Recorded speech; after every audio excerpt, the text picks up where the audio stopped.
సంవత్సరాల తరబడి ఎన్ని మందులు వాడినా మీ మోకాల నొప్పులు తగ్గట్లేదా? ప్రాణ పెయిన్ క్లినిక్ లో అత్యాధునిక చికిత్స. నమస్తే, నేను విజయ్. ఏపీ మాజీ సీఎం వైసీపీ అధినేత జగన్మోహన్ రెడ్డికి కష్టాలు వెంటాడుతున్నాయి.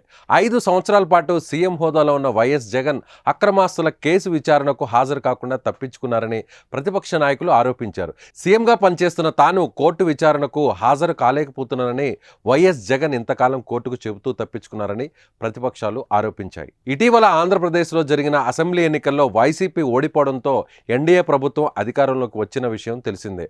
వైఎస్ జగన్ అక్రమాస్తుల కేసు విచారణ సిబిఐ కోర్టులో జరుగుతోంది. వైఎస్ జగన్ అక్రమాస్తుల కేసు విచారణ తెలంగాణ హైకోర్టు చేపట్టింది. ఇలాంటి సమయంలో మాజీ సీఎం వైఎస్ జగన్ అక్రమాస్తుల కేసులో కీలక పరిణామాలు చోటు చేసుకున్నాయి. సిబిఐ కోర్టులో ఉన్న జగన్ అక్రమాస్తుల కేసు రోజువారీ విచారణ చేపట్టాలని తెలంగాణ హైకోర్టు ఆదేశాలు జారీ చేసింది.